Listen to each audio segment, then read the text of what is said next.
Hi everyone. ഇന്നത്തെ വീഡിയോയിൽ BBA managerial economics 2022 നടന്നിട്ടുള്ള ക്വസ്റ്റ്യൻ പേപ്പറാണ് ഡിസ്കസ് ചെയ്യുന്നത്. ക്വസ്റ്റ്യൻ പേപ്പറിന്റെ കാര്യങ്ങളൊക്കെ പറഞ്ഞു തന്നിട്ടുള്ളതാണ്. എങ്ങനെയാണ് പാറ്റേൺ ഉള്ളത് കൃത്യമായിട്ട് പറഞ്ഞു തന്നിട്ടുള്ളതാണ്. അപ്പൊ അതൊക്കെ എന്ത് ചെയ്യാം, അത് കൃത്യമായിട്ട് ഫോളോ ചെയ്തിട്ട് എക്സാംസ് എഴുതാം. എല്ലാവർക്കും എല്ലാ വിഷസും നേരുന്നു. സോ നമുക്ക് ക്വസ്റ്റ്യൻ പേപ്പറിലോട്ട് കടക്കാം. ആദ്യത്തെ സെക്ഷനിൽ 15 ക്വസ്റ്റ്യൻസ് ആണ്. Define the term managerial economics.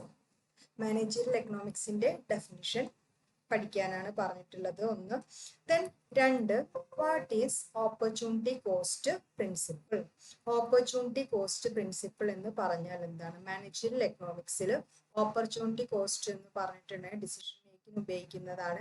എപ്പോഴാണ് ഓപ്പർച്യൂണിറ്റി കോസ്റ്റ് എന്ന് പറയുന്നത്?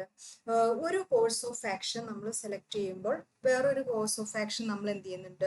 ഒഴിവാക്കുന്നുണ്ട്. അതായത് എന്തെങ്കിലും നമ്മൾ ഇപ്പോൾ ഒരു കാര്യത്തിൽ ഒരു പ്രൊജക്റ്റ്, ഒരു ഫേമിന് ഒന്നിലധികം പ്രൊജക്റ്റുകൾ ഉണ്ട് എന്ന് വെക്കാം. അപ്പൊ അതിൽ ഏതെങ്കിലും ഒന്ന് സെലക്ട് ചെയ്യുമ്പോൾ മറ്റുള്ളതെല്ലാം നമ്മൾ എന്ത് ചെയ്യുന്നു? ഒഴിവാക്കപ്പെടുന്നു. അപ്പൊ ആ ഒഴിവാക്കപ്പെടുന്നതിന്റെ കോസ്റ്റ് ആണ് എന്ത് പറയുന്നത്? ഓപ്പർച്യൂണിറ്റി കോസ്റ്റ് എന്ന് പറയുന്നത്. What is Veblen effect? Veblen effect എന്ന് പറഞ്ഞാൽ rich people buy certain goods because of it social distinction or prestige. അല്ലെ, വലിയ ക്യാഷുള്ള ആളുകൾ എന്ത് ചെയ്യും? നല്ല ക്യാഷ് കൂടിയ സാധനങ്ങൾ അവരുടെ പ്രസ്റ്റീജ് കീപ്പ് ചെയ്യാൻ വേണ്ടിയിട്ട് ചില ഐറ്റംസ് വാങ്ങിക്കും. അല്ലെ, ഹൈ പ്രസ്റ്റീജിയസ് വാല്യൂ. ആ ഒരു എഫക്റ്റ്, അപ്പൊ അതിന്റെ പ്രൈസ് കൂടുന്തോറും അതിന്റെ ഡിമാൻഡ് കൂടുകയാണ്. എഫക്റ്റ് ആണ് Veblen effect. Then law of demand എന്താണ്? പ്രൈസും ക്വാണ്ടിറ്റി ഡിമാൻഡഡ് ഓഫ് എ കമ്മോഡിറ്റിയും തമ്മിലുള്ള റിലേഷൻ കാണിക്കുന്നതാണ് ലോ ഓഫ് ഡിമാൻഡ്. പ്രൈസ് കൂടുമ്പോൾ ഡിമാൻഡ് കുറയുകയും പ്രൈസ് കുറയുമ്പോൾ ഡിമാൻഡ് കൂടുകയും ചെയ്യും. What is infinity elasticity? Elastic demand.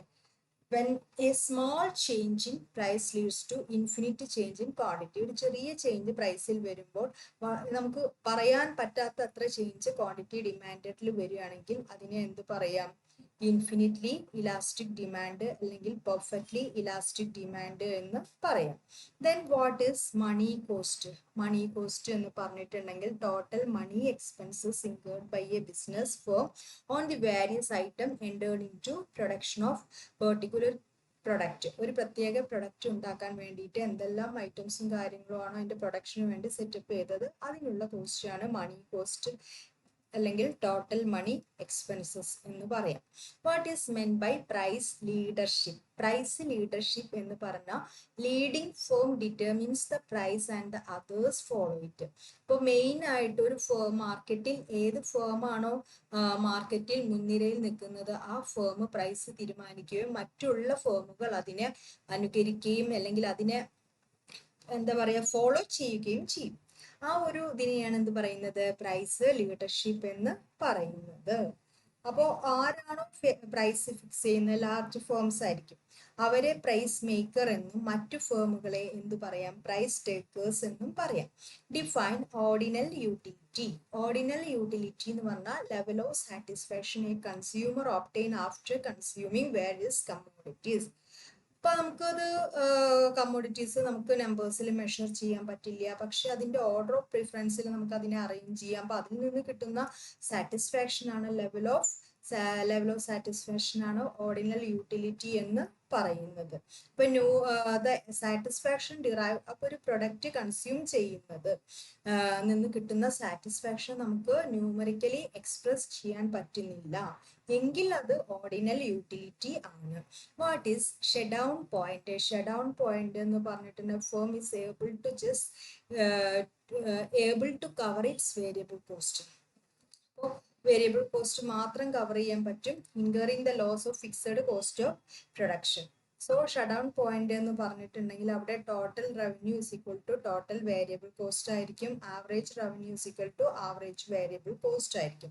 Price ഡിസ്ക്രിമിനേഷന്റെ മീനിങ് ആണ് ചോദിച്ചിട്ടുള്ളത്. അടുത്തത് പ്രൈസ് ഡിസ്ക്രിമിനേഷൻ എന്ന് പറഞ്ഞാൽ ഒരേ പ്രൊഡക്റ്റിൽ നിന്ന് തന്നെ വ്യത്യസ്ത ബയേഴ്സിൽ നിന്ന് വ്യത്യസ്ത വിലകൾ ഈടാക്കുന്നതാണ് ഡിഫറൻഷ്യൽ പ്രൈസിങ് അല്ലെങ്കിൽ പ്രൈസ് ഡിസ്ക്രിമിനേഷൻ എന്ന് പറയുന്നത്. Define penetration pricing policy. Penetration pricing policy എന്ന് പറഞ്ഞാൽ price of a product is initially set low, പിന്നീട് ആദ്യം തുടക്കം ഒരു പ്രൊഡക്റ്റ് മാർക്കറ്റിൽ ഇറക്കുമ്പോൾ കുറഞ്ഞ വിലക്ക് ഇറക്കി പിന്നീട് അങ്ങ് കൂട്ടി കൂട്ടി വരുന്ന ഒരു ഇതിനെയാണ് എന്ത് പറയുന്നത്, പെനിട്രേഷൻ പ്രൈസ് പോളിസി എന്ന് പറയുന്നത്. അപ്പോൾ എല്ലാവരിലും ആ പ്രൊഡക്റ്റ് അവരിലെ എല്ലാ ആളുകളിലും എല്ലാത്തരം എന്താ പറയാ ലെവൽ ഓഫ് ഇൻകം ഉള്ള ആളുകളിലും ഒരു ഡിമാൻഡ് ക്രിയേറ്റ് ചെയ്യാണ് പെനിട്രേഷൻ പ്രൈസ് പോളിസിയുടെ ഉദ്ദേശം. Then what is monopoly?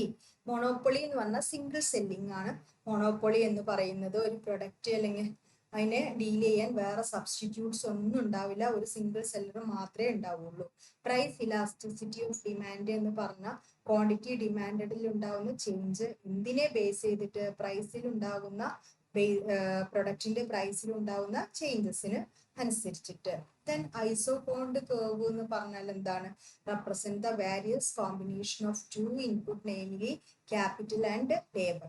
അതായത് രണ്ട് ഫാക്ടേഴ്സ് പ്രൊഡക്ഷൻ എടുത്തു, അത് ഏതൊക്കെ പല കോമ്പിനേഷൻ എടുക്കുകയാണെങ്കിലും ഇപ്പോൾ അത് കിട്ടുന്ന ഔട്ട്പുട്ട്, അതിൽ നിന്ന് കിട്ടുന്ന ഔട്ട്പുട്ട് എന്ന് പറഞ്ഞാൽ അതായത് ലേബർ എത്ര എടുക്കുന്ന അത് അതേപോലെ പിന്നെ ക്യാപിറ്റലും വേറൊരു പ്രൊപ്പോർഷൻ, രണ്ടും വേറെ ഡിഫറെന്റ് പ്രൊപ്പോർഷനിൽ പല കോമ്പിനേഷൻ എടുക്കുന്നു. പക്ഷെ കിട്ടുന്ന ഔട്ട്പുട്ട് ഇപ്പോൾ ലേബർ 50 ലേബർ എടുത്തു, അതേപോലെ 1000 രൂപ ക്യാപിറ്റലും ഇറക്കി, പക്ഷെ കിട്ടുന്ന ഔട്ട്പുട്ട് എന്ന് പറയുന്നത് ഒരു 500 ആണെന്ന് വെക്കാം. അപ്പോൾ അതേപോലെ ഇനി പലതരത്തിൽ ഈ കോമ്പിനേഷൻ നമ്മൾ തീരുമാനിക്കുക, പക്ഷെ കിട്ടുമ്പോഴൊക്കെ എന്താണ് ഔട്ട്പുട്ട് 500 ആണെന്ന് വെക്കുക, സെയിം ഔട്ട്പുട്ട്. അങ്ങനെയാണെങ്കിൽ അത് റെപ്രസെന്റ് ചെയ്യുന്ന കേർവ് ആണ് എന്ത് പറയുന്നത്, ഐസോകോൺ കേർവ് എന്ന് പറയുന്നത്. Then what is arc elasticity? Arc elasticity എന്ന് പറഞ്ഞാൽ one variable with respect to another between two given points. അതായത് there is ഇവിടെ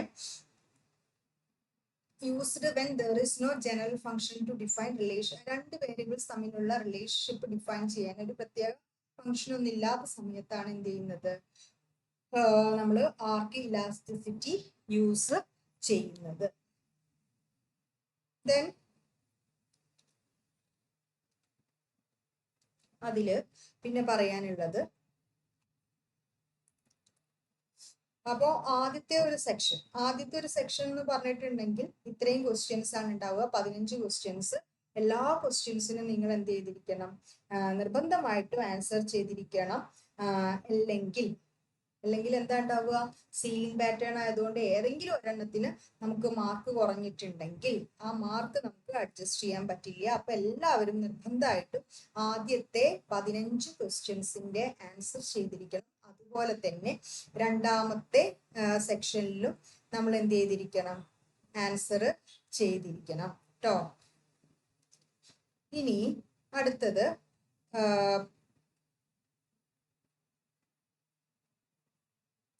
പറയാനുള്ളത് രണ്ടാമത്തെ സെക്ഷൻ. എത്ര മാർക്കാണ്? 5 മാർക്കാണ് ഉള്ളത്. 5 മാർക്കില് നമുക്കൊരു 1.5 പേജൊക്കെ കണ്ട് എഴുതാം. ഇതൊക്കെ ഞാൻ പോയിന്റ് ഇട്ടിട്ടുള്ളൂ. ആ പോയിന്റ് എക്സ്പ്ലെയിൻ ചെയ്തിട്ട് നിങ്ങൾ എഴുതിയിരിക്കണം. Demand curve slopes downward. Discuss. ഡിമാൻഡിന്റെ കർവ് എപ്പോഴും എന്താണ്, ഡൗൺവേർഡ് സ്ലോപ്പ് ആണ്. അധിക സാഹചര്യങ്ങളിലും ഡിമാൻഡ് കർവ് താഴോട്ട്, അല്ലെ, എവിടെ നിന്നാണ് വരുന്നത്, ലെഫ്റ്റിൽ നിന്ന് റൈറ്റിലോട്ട്, അങ്ങനെ താഴോട്ടാണ്, ഡൗൺവേർഡ് സ്ലോപ്പ് ആണ്. അതിന്റെ കാരണമാണ് ചോദിച്ചിട്ടുള്ളത്. അതായത് left to right negative slope ആണ്. അതിന്റെ റീസൺസ് ആണ് ചോദിച്ചിട്ടുള്ളത്. Law of diminishing marginal utility, principle of equi marginal utility, income effect, ഇങ്ങനെയുള്ള കാര്യങ്ങളൊക്കെ ഉണ്ട്. ഈ കാര്യങ്ങൾ മൊത്തം നിങ്ങൾ എന്ത് ചെയ്യണം, വിത്ത് എക്സ്പ്ലനേഷൻ കൊടുക്കണം. Okay. Then briefly discuss the utility maximization model. എന്താണ് യൂട്ടിലിറ്റി മാക്സിമൈസേഷൻ മോഡൽ എന്ന് പറഞ്ഞിട്ടുണ്ടെങ്കിൽ, this model was propounded by Oliver Williamson. Oliver Williamson ആണ് ഈ മോഡൽ പ്രൊപ്പൗണ്ട് ചെയ്തിട്ടുള്ളത്. It is a combination of the objectives of growth മാക്സിമൈസേഷനും profit. ഒരു സ്ഥാപനത്തിന്റെ main ലക്ഷ്യങ്ങൾ, 2 ലക്ഷ്യങ്ങളാണുള്ളത്. പ്രോഫിറ്റ് മാക്സിമൈസ് ചെയ്യണം, ഗ്രോത്ത്, സ്ഥാപനത്തിന് വളർച്ച ഉണ്ടായിരിക്കണം.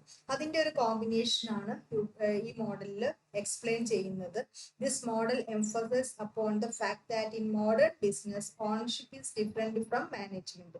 നമുക്കറിയാം ഇന്നത്തെ കാലത്ത് വൻകിട കോർപ്പറേറ്റ്സുകളാണ്. അപ്പൊ അവിടെ ഓണേഴ്സ് അല്ല മാനേജേഴ്സ് ആയിട്ട്. അപ്പൊ രണ്ടും തമ്മിൽ ഡിഫറെന്റ് ആണ് എന്നുള്ളതാണ്. സോ അത് തമ്മിലുള്ള കോമ്പിനേഷനെ കാണിക്കുന്ന ഒരു ഫോർമുലയുണ്ട്. എന്താണ് യൂട്ടിലിറ്റി മാക്സിമൈസേഷൻ എന്ന് പറഞ്ഞിട്ടുണ്ടെങ്കിൽ is equal to function of S M and I D. എന്താ എസ് എന്ന് പറഞ്ഞിട്ടുണ്ടെങ്കിൽ സാലറി എന്നുള്ളതാണ്. എസ് എന്ന് പറഞ്ഞിട്ടുണ്ടെങ്കിൽ സാലറിയാണ്. എം എന്ന് പറഞ്ഞാൽ മാനേജേഴ്സിന്റെ മാനേജറിയൽ ഇൻവോൾവ്മെന്റ്സ് ആണ്. ഐ ഡി എന്ന് പറഞ്ഞാൽ power of discretionary power of discretionary investment എന്ന് പറയും. അപ്പൊ ഇതിന്റെ അസംഷൻസ് എന്ന് പറഞ്ഞിട്ടുണ്ടെങ്കിൽ പെർഫെക്റ്റ് നോൺ പെർഫെക്റ്റ്ലി കോമ്പറ്റീറ്റീവ് ആയിരിക്കണം. Ownership of the firm and management എന്ന് പറഞ്ഞാൽ രണ്ടും ഡിഫറെന്റ് ആയിരിക്കും. പിന്നെ മിനിമം പ്രോഫിറ്റ് കൺസ്ട്രെയിൻ എന്ന് പറഞ്ഞിട്ടുണ്ടെങ്കിൽ അത് ഇമ്പോസ് ആൻഡ് ഇത്രയും കാര്യങ്ങളാണ് അസംഷൻ ആയിട്ട് കൊടുക്കുക. Then supply curve and so the extension and contraction of the supply curve. എന്താ സപ്ലൈ കർവ് എന്ന് പറഞ്ഞിട്ടുണ്ടെങ്കിൽ ഒരു സപ്ലൈ കർവ് വരച്ചിട്ട് അതിന്റെ എക്സ്റ്റൻഷനും കോൺട്രാക്ഷനും കാണിക്കാനാണ്. ഞാനൊരു ജസ്റ്റ് ഒന്ന് ഇത് ഇവിടെ കാണിച്ചിട്ടുണ്ട്. സപ്ലൈ കർവ് സപ്ലൈ ഫംഗ്ഷൻ എന്ന് പറഞ്ഞിട്ടുണ്ടെങ്കിൽ quantity supply of all variables that determine supply എന്നുള്ളതാണ്. Supply curve express the relation between price charge. ഒരു പ്രൊഡക്റ്റിന് എത്ര പ്രൈസ് ചാർജ് ചെയ്യുന്നു അതിനനുസരിച്ച് എത്ര ക്വാണ്ടിറ്റി സപ്ലൈയുടെ മാറ്റങ്ങൾ ഉണ്ടാവുന്നു കാണിക്കുന്നതാണ് സപ്ലൈ കർവ് എന്ന് പറയുന്നത്.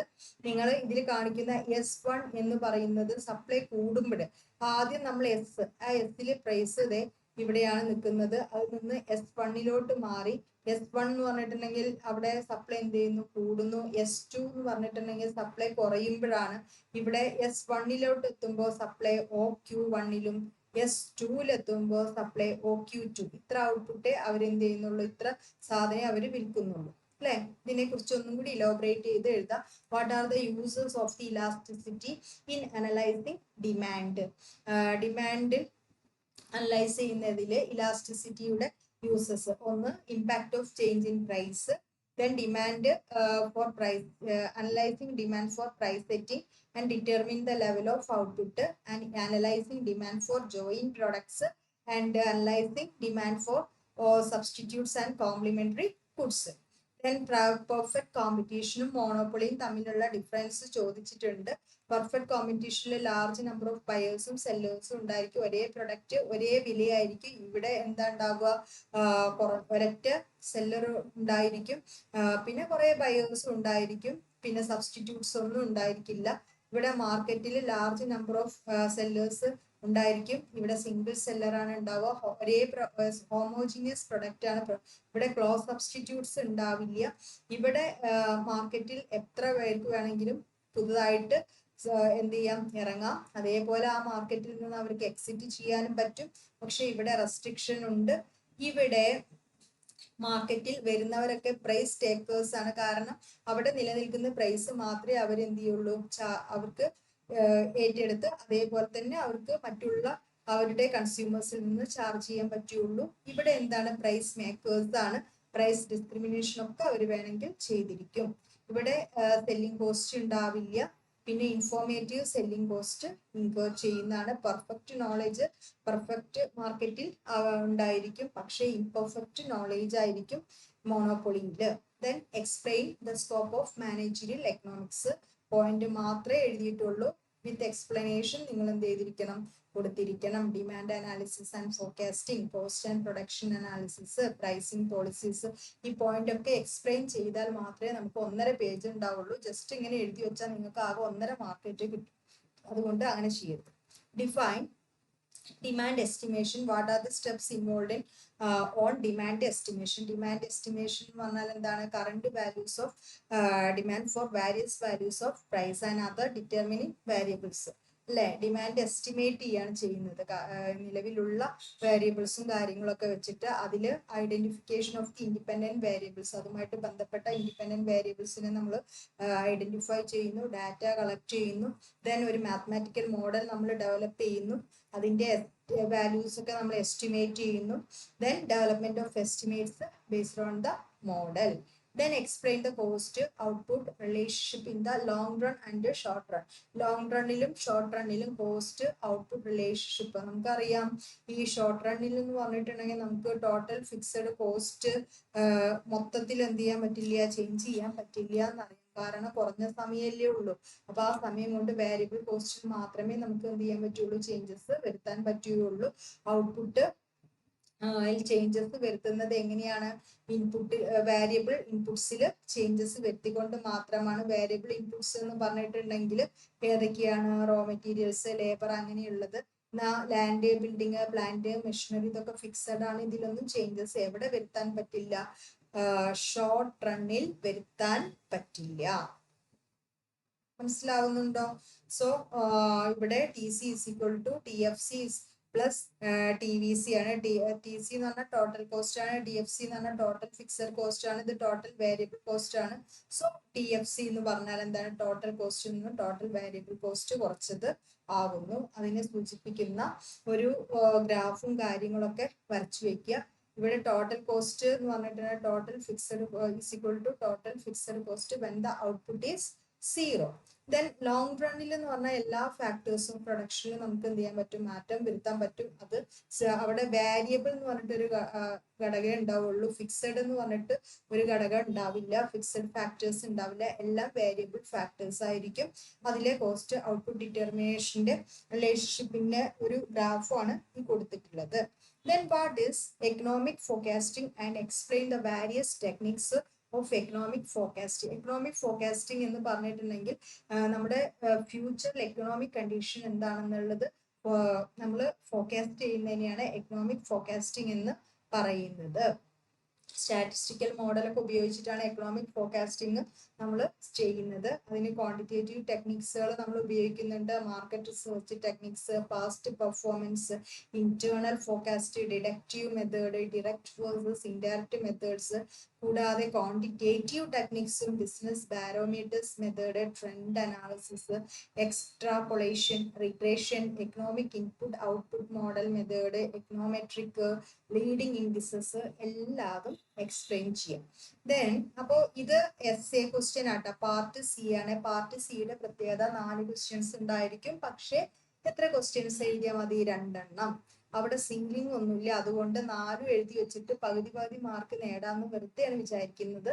നമുക്ക് ഏറ്റവും നന്നായിട്ട് എഴുതിയിട്ടുള്ള ഏത് ക്വസ്റ്റ്യൻ ആണോ എസ്എയിലുള്ളത് ആ ക്വസ്റ്റ്യന്റെ ഇതിന് മാത്രമേ നമുക്ക് മാർക്ക് കിട്ടത്തുള്ളൂ. ഓക്കെ, അപ്പോ അതുകൊണ്ട് നിങ്ങൾ എന്ത് ചെയ്യണം? എസ്എയിൽ 2 നിങ്ങൾക്ക് അറിയാവുന്ന 2 എഴുതാം. Then what is perfect competition? Explain the price determination under perfect competition in the short run and long run with a diagram. അപ്പോൾ perfect competition എന്താണെന്ന് എഴുതി വെക്കുന്നു. Then short periodൽ perfect competitionന്റെ കർവ്സ് കാര്യങ്ങൾ ഒക്കെ വരയ്ക്കുക. അത് കഴിഞ്ഞിട്ട് ലോങ് റണ്ണിൽ പോയി അതിന്റെ കർവ്സ് കാര്യങ്ങളൊക്കെ വരയ്ക്കുക കേട്ടോ. അത് നന്നായിട്ട് പഠിക്കാം. അതായത് perfect competition, monopoly, monopolistic, oligopoly, ഇങ്ങനെയുള്ളതൊക്കെ പഠിക്കാനില്ലേ. പിന്നെ പ്രൈസ് ഡിസ്ക്രിമിനേഷൻ ഉണ്ടാവും, കൊലൂസീവ് മാർക്കറ്റിനെ കുറിച്ചൊക്കെ നന്നായിട്ട് പഠിച്ചോളൂ. അവിടുന്ന് എന്തായാലും ഒരു എസ്സേ പ്രതീക്ഷിക്കാം. അടുത്തത് discuss economies of scale and diseconomies of scale and various factors causing it. Economies of scale എന്ന് പറഞ്ഞാൽ ആവറേജ് കോസ്റ്റിൽ കുറവ് വരികയാണ്. കാരണം നമ്മുടെ ഒരു ഇൻഡസ്ട്രിയുടെ സൈസ് കൂടുന്നതിനനുസരിച്ചിട്ട് പ്രവർത്തനങ്ങൾ കൂടുക. അപ്പൊ പെർ യൂണിറ്റ് കോസ്റ്റ് നമുക്ക് എന്ത് ചെയ്യാൻ പറ്റും? കുറയ്ക്കാൻ പറ്റും. അതാണ് എക്കോണമീസ് ഓഫ് സ്കെയിൽ എന്നുകൊണ്ട് ഉദ്ദേശിക്കുന്നത് അല്ലേ. അപ്പോ അതിന്റെ ഫാക്ടേഴ്സ്, ഇന്റേണൽ ഫാക്ടേഴ്സ് അതിനെ സ്വാധീനിക്കുന്നുണ്ട്, എക്സ്റ്റേണൽ ഫാക്ടേഴ്സ് ഉണ്ട്. ഇന്റേണൽ ഫാക്ടേഴ്സ് എന്ന് പറഞ്ഞാൽ labour economics, technical economics, managerial economics, അങ്ങനെയുള്ള ഫാക്ടേഴ്സ് ഉണ്ട്. എക്സ്റ്റേണൽ ഫാക്ടേഴ്സിൽ better repair and maintenance facilities, research and development, training and development, ഇങ്ങനെയുള്ള ഫാക്ടേഴ്സ്. ഇനി ഡിസെക്കോണമീസ് എന്ന് പറഞ്ഞാൽ ഒരു പരിധിയിലപ്പുറം ഒരു ഫേമും വളർന്നിട്ടുണ്ടെങ്കിൽ പിന്നീട് അതിനെന്ത് ചെയ്യാൻ പറ്റില്ല, അതിന്റെ പ്രവർത്തനങ്ങൾ നല്ല രീതിയിൽ കൺട്രോൾ ചെയ്യാൻ പറ്റില്ല. അതിന്റെ ഫലമായിട്ട് അതിന്റെ ചെലവ് പിന്നെ കുറയുന്നതിന് പകരം കൂടുകയാണ് ചെയ്യുന്നത്. ആ ഒരു സിറ്റുവേഷൻ ഡിസെക്കോണമീസ് ഓഫ് സ്കെയിലാണ്. അപ്പൊ അതിന്റെ കാരണങ്ങൾ ലേബർ യൂണിയൻ ഉണ്ട്, പുവർ ടീം വർക്ക് ഉണ്ട്, lack of coordination, difficulty in fund raising, difficulty in decision making, scarcity of resources, increased risk. Explanation വേണം കേട്ടോ എല്ലാത്തിനും. What are the different phases of business cycle? Business സൈക്കിളിന്റെ വിവിധ faces ഏതൊക്കെ? എന്താ business cycle എന്ന് എഴുതി വെക്കാം. ദെൻ അതിന് ബൂം എന്ന് പറഞ്ഞ ഒരു സൈക്കിൾ ഉണ്ട്. ദെൻ റിസെഷൻ എന്ന് പറഞ്ഞ സൈക്കിൾ ഉണ്ട്. ദെൻ അടുത്തത് ഫേസ് ആണ്, ഡിപ്രഷൻ എന്ന് പറഞ്ഞൊരു ഫേസ് ഉണ്ട്. ദെൻ അടുത്തതോ റിക്കവറി എന്ന് പറഞ്ഞിട്ടുള്ള ഒരു ഫേസ് ഉണ്ട്. അങ്ങനെ 4 ഫേസസ് ആണ് ഒരു ബിസിനസ് സൈക്കിളിലുള്ള. ഭൂമിയിൽ നമുക്കറിയാം എല്ലാ സാധനങ്ങളുടെയും വിലയൊക്കെ വർദ്ധിക്കും. മൊത്തത്തിൽ ഫാക്ടേഴ്സ് ഓഫ് പ്രൊഡക്ഷൻ ഒക്കെ പ്രൈസ് കൂടുന്ന കാലഘട്ടമാണ്. റിസഷൻ എന്ന് പറഞ്ഞാൽ എക്കണോമിക് എന്ത് ചെയ്യും, ഒന്നും ഇങ്ങനെ ഡൗൺ ആയി ഇരിക്കുന്ന കാലമാണ് എന്ത് പറയുന്നത്, റിസഷൻ എന്ന് പറയുന്നത്. ഒരു പീക്ക് ലെവലിൽ എത്തിയാൽ. പിന്നെ ഡിപ്രഷൻ എന്ന് പറഞ്ഞിട്ടുണ്ടെങ്കിൽ എന്താണ്, മൊത്തത്തിൽ അണ്ടർ എംപ്ലോയ്മെന്റ്, മെറ്റീരിയൽസിനും മെന്നിനൊക്കെ വരുന്ന ഒരു സാഹചര്യമാണ് വരുന്നത്. മൊത്തത്തിൽ ഡിമാൻഡും കാര്യങ്ങളൊക്കെ എല്ലാ പ്രൊഡക്ഷന്റെയും എല്ലാ തരത്തിലുള്ള പ്രൊഡക്ട്സുകളുടെയും ഡിമാൻഡൊക്കെ ഡൗൺ ആയിരിക്കും. പിന്നെ ആളുകളൊക്കെ എന്ത് ചെയ്യും, പ്രൊഡ്യൂസേഴ്സ് എത്ര വിലക്കാണോ സാധനം വിറ്റ് പോകുന്നത് ആ വിലക്ക് വിൽക്കാൻ എന്ത് ചെയ്യേണ്ടി വരും, തയ്യാറാവേണ്ടി വരും. ഇങ്ങനെയൊരു സിറ്റുവേഷനാണ് ഡിപ്രഷൻ. റിക്കവറി എന്ന് പറഞ്ഞാൽ ആ സിറ്റുവേഷൻ ഇങ്ങനെ കയറി വരുന്ന ഒരു സാഹചര്യമാണ് എന്ത് പറയുന്നത്, റിക്കവറി എന്ന് പറയുന്നത്. അപ്പൊ നമ്മുടെ ഈ ക്വസ്റ്റ്യൻ പേപ്പർ ഇത്ര വരെയേ ഉള്ളൂ. എല്ലാവരും എന്ത് ചെയ്യണം, നന്നായിട്ട് പഠിക്കുക, നന്നായിട്ട് എക്സാംസ് എന്ത് ചെയ്യുക, അറ്റൻഡ് ചെയ്യുക, കോൺഫിഡൻസോട് കൂടി അറ്റൻഡ് ചെയ്യുക. യാതൊരു തരത്തിലുള്ള ഹറിബറി കാര്യങ്ങൾ, ടെൻഷൻസ് ഒന്നും വേണ്ട. നമ്മൾ കോൺഫിഡൻ്റ് ആയാൽ നമ്മുടെ പരീക്ഷയും നല്ല രീതിയിൽ വിജയിക്കും. സോ എല്ലാവർക്കും best of luck. Thank you.